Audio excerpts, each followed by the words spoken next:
welcome back to another edition. What's on the horizon for financial therapy? Financial therapy obviously is a pretty new profession, actually only really imagined in around 2009. So it's just been a little over 15 years that financial therapy has been a thing. And largely due to the formation of the Financial Therapy Association, which I think started in late 2009, 2010, and has been a huge reason why financial therapy has gained some prominence. But largely, when I travel, people ask me what I do.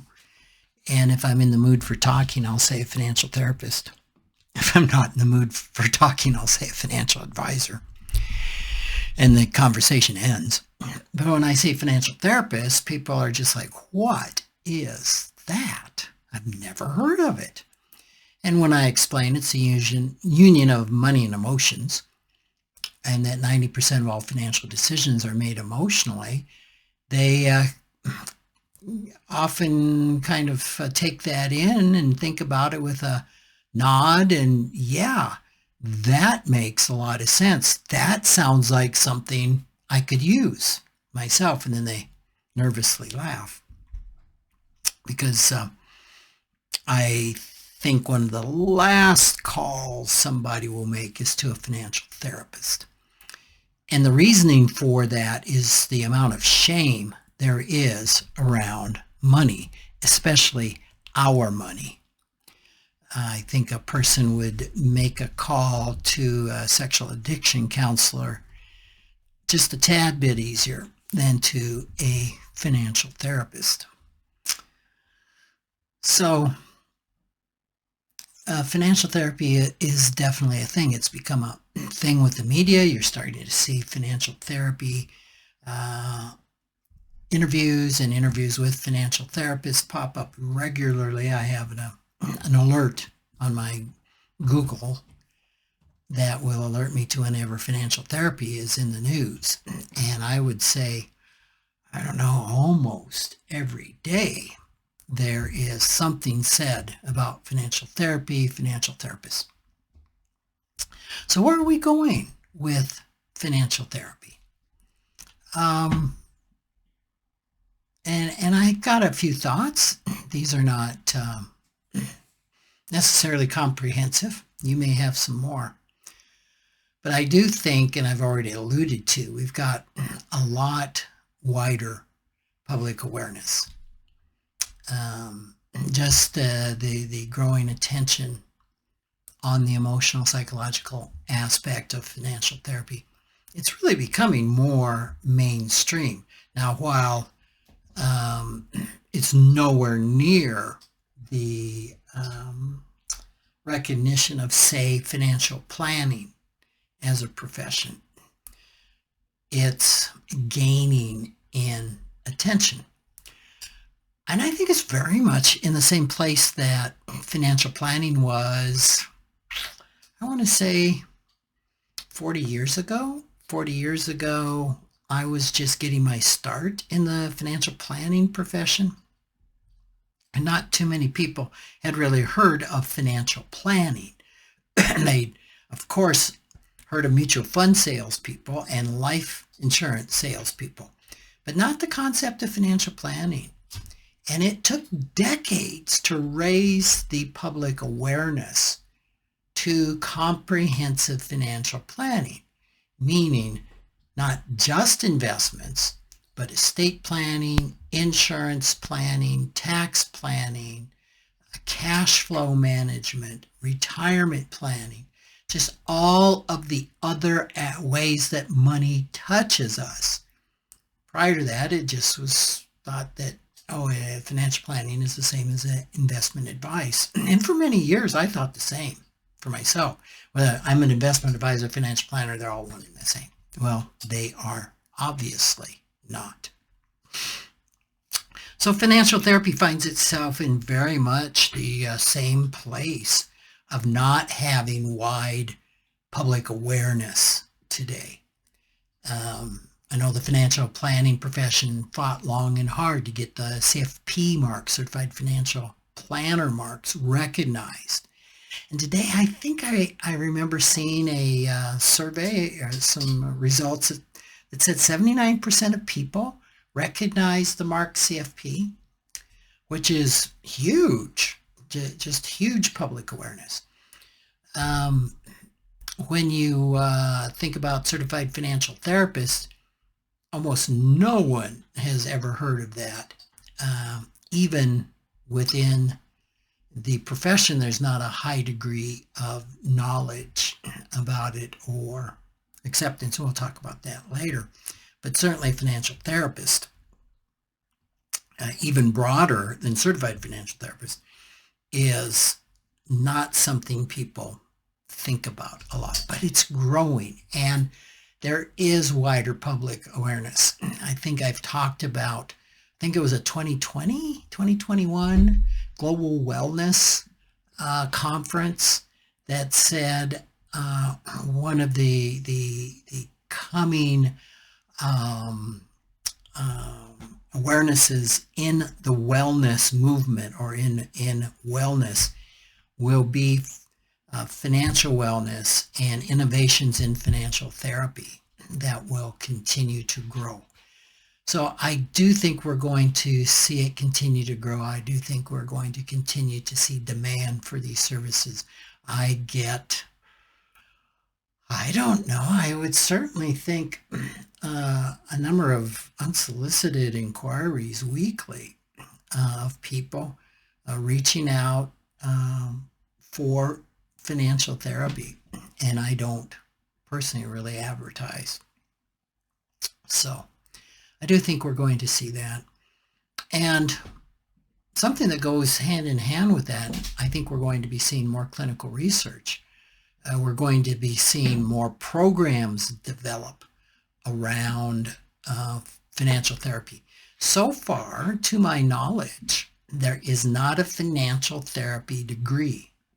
And so far, to my knowledge, there is not a mental health college or college of, what I want to say,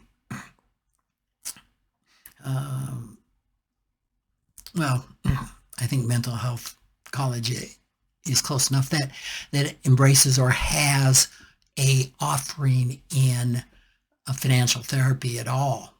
I know maybe 5 years ago, I was kind of close to getting that to happen at Golden Gate University, where I've taught for over 15 years as an adjunct professor with a course called Facilitating Financial Health. And there was a couple offerings on the mental health side, on the mental health college, that would be really applicable to financial life planners even, much less financial therapists. But we just couldn't make it happen to, say, make facilitating financial health an elective on their side and a couple of their programs an elective on the master's in financial planning side. I do believe that we may be close again of potentially something like that happening. I'm not sure, but eventually it will happen. Eventually there's going to be a mental health college that is going to see the benefits, see the growth, see the applicability of money to mental health, and that mental health and financial well-being, I should say emotional well-being and financial well-being, are closely linked, as is physical. I mean, when we talk about well-being, and we have 3 or 4 parts of well-being, which would be financial, physical, mental, some would add spiritual. they're also interrelated, right? It's really hard to have one in totality and have none in the other areas. And I mean, it's possible. I'm just saying that well-being is multifaceted. So eventually, this is going to happen. Eventually, there's going to be a financial therapy degree offered by a college. I think the college that's closest to offering this right now is the University of Georgia.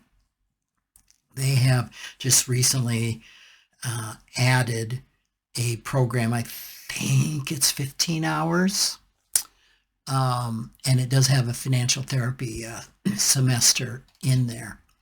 And it's a life planning with an emphasis on financial therapy, I believe. I could be a little wrong on that, but I'm not wrong that it's a new offering and an exciting one. And probably in many respects right now, the most well-rounded one.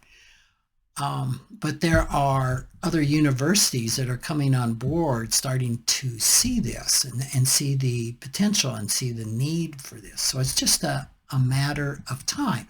And what's going to happen here, kind of in conjunction with this, is a lot more clinical research happening as financial therapy grows. Now, there is a journal, you may or may not be aware of it, called the Financial Therapy, the Journal of Financial Therapy. It's put out by the Financial Therapy Association. It's put out, I'm probably going to get in trouble on this, I think twice a year. It might be quarterly, but I think it might be twice a year. That focuses on financial research in conjunction with financial therapy. And this is going to be needed. I come, of course, from the practitioner side. I am not a licensed financial therapist. I am a certified IFS practitioner, internal family systems. But I'm very much a practitioner and have often scoffed at some of the research done that, for example, one that's popping up is research that was recently done that the more financial apps you have on your phone, the better financial shape the person's in. And I think it highlights, well, that makes sense, because if I'm adding financial apps onto my phone, I probably have a keen interest in finances, whether they be budgeting apps or whatever apps that they are.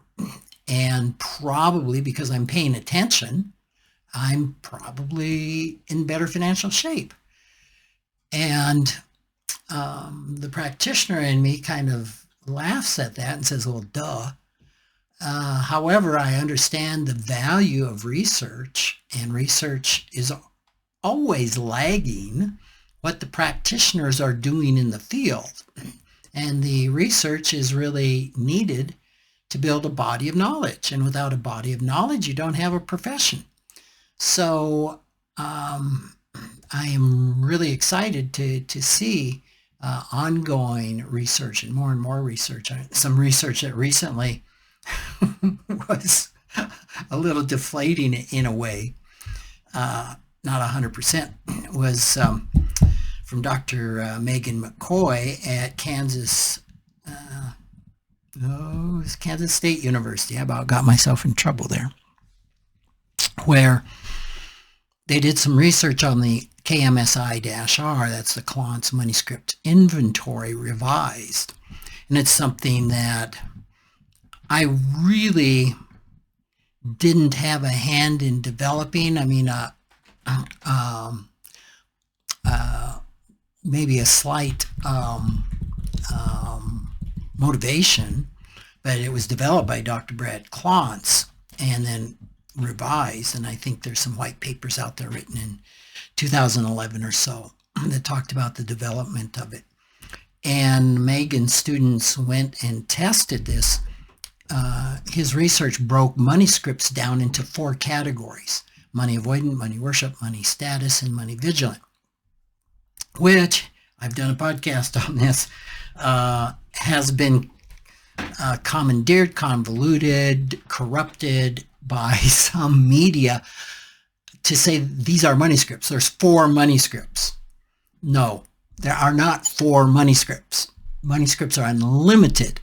There are 4 categories, generally speaking, that money scripts can fall into by Brad's research. They're categories. And so that work was done, and Dr. McCoy's latest testing of that found that they work well on young white college students, but not on a diverse population, not on a BIPOC population. That I think it was money vigilance that really kind of crumbled with the KSMI under a more diverse population. So clearly, at some point in time, that's going to need to be redone to be more applicable to diverse applications. So research is ongoing, it's necessary, it's important, and I think we will continue to see more and more of it. If there's any researchers listening, I would love to do research around the Enneagram and money. And in fact, on the podcast, hopefully in a few weeks, it could be a month by the time we get it produced and out there, I am going to have a guest on who is an expert in the Enneagram, and we're going to riff about all the Enneagram types and how they would do money. So I'm really looking forward to that. And I would love to do research. I need a database. I need somebody who understands research. The statistical application, which I love statistics, but I'm not trained in clinical research. And my thought was to send the KSMI-R out to a self-identified population of Enneagram 1, Enneagram 2s, Enneagram 3s, etc., and see how they, where their money scripts fall, and see if there's any correlation within the types.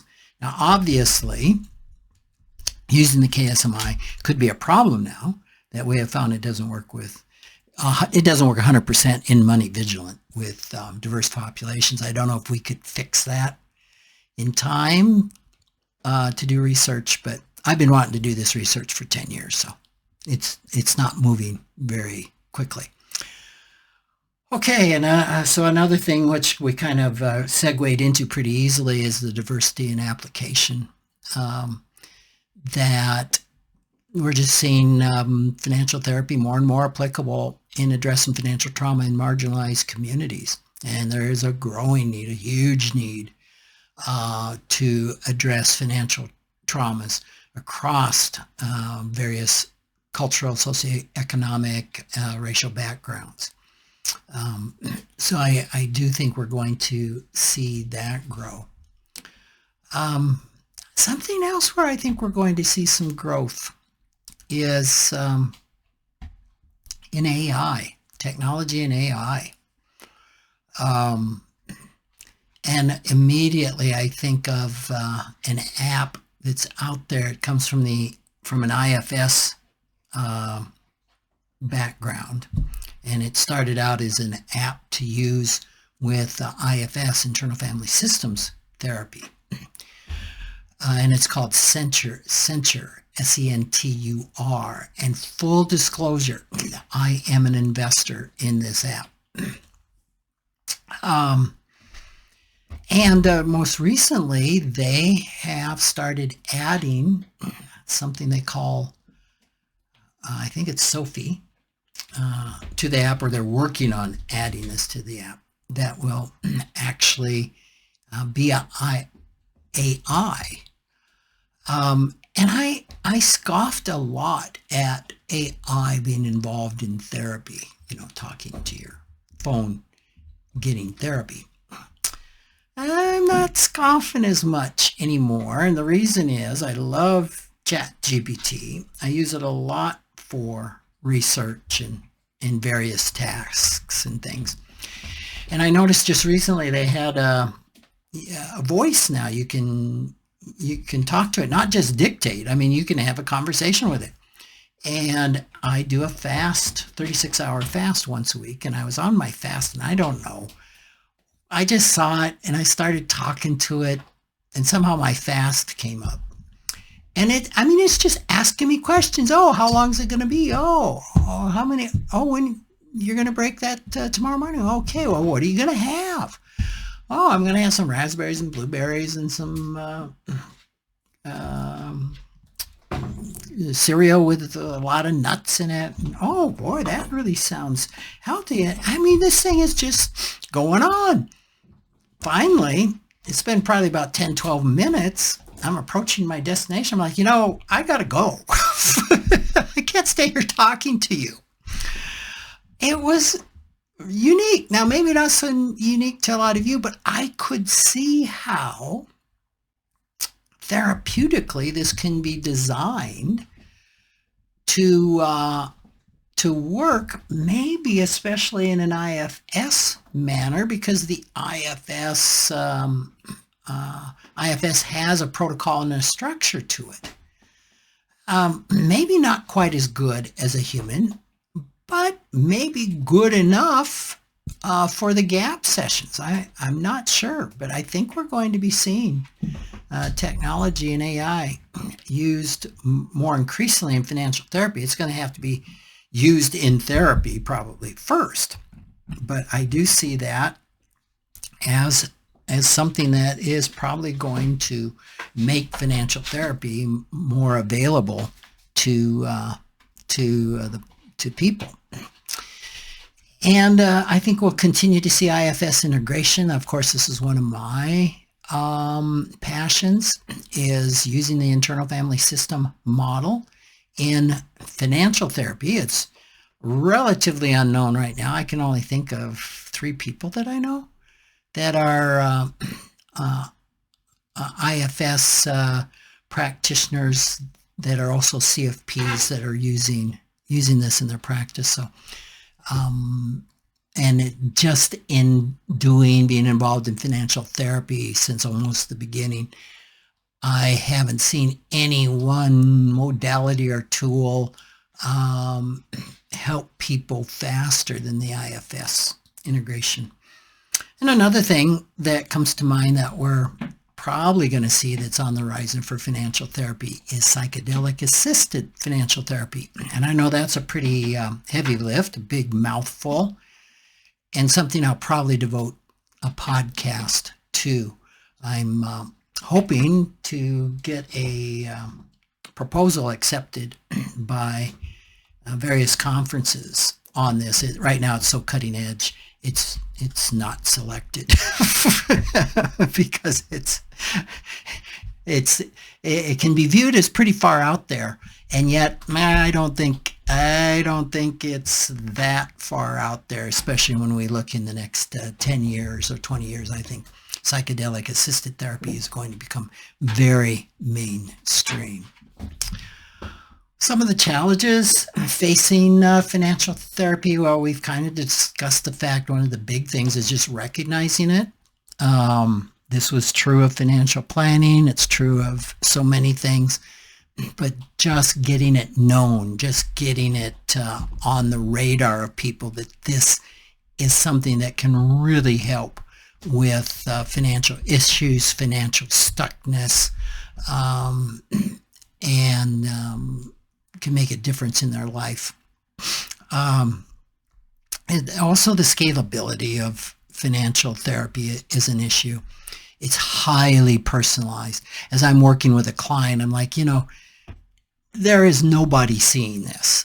And I'm witnessing miracles. I'm witnessing things that are gobsmacking, and how they come together, how the client puts them together, the shift in their life.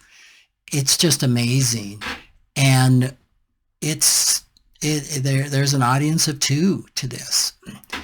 And that means that you can do group financial therapy. You can. But nevertheless, it is highly labor intensive. And this could be an area where AI helps, but there's just not enough trained financial therapists out there to help right now today with the potential demand. The demand isn't great because the recognition is pretty low. But as recognition continues to grow, there's going to become a bigger and bigger need for trained and experienced financial therapists. So the other thing with financial therapists could be some challenges with clinical boundaries. There needs to be clear clinical boundaries. The Financial Planning Association has moved to address these with the certified financial therapist designation. But those therapists that are heavy on the financial planning side and very light on the therapy side just may not be equipped to handle the emotional issues. And likewise, therapists not being handled, not having the ability to handle more complex financial problems. So this is a huge discipline. It's a discipline that requires financial expertise-ness and therapeutical. And what I said in the beginning, there isn't a financial therapy degree that would address and train on both. So this is a problem. And so while we're talking about the CFT, the Certified Financial Therapist certification, they have dropped the CFT-1, and it's now the CFT certification. They are revamping the requirements. They're looking at addressing what I just talked about of increasing the knowledge, increasing the training on both finances and therapy.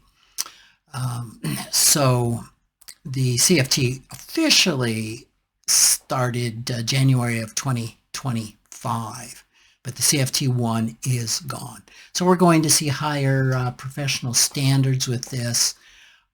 We will continue to see a growth in demand for the CFT. Right now, there is no bar. Anybody can call themselves a financial therapist. Anybody can call themselves a financial planner. So the certification is at least a low bar in hopefully indicating the person has education and maybe some experience in financial therapy. So stay tuned for more on the evolution of the CFT certification. So, well, thanks for hanging with me today. I appreciate your listenership. Reach out to me if you have any questions, rick@rickkaler.com. You can learn more at the website advanced-wellbeing.com. And I do have a number of books that are at Amazon on various aspects of the union of emotions and money. So I look forward to talking with you next time. Take care.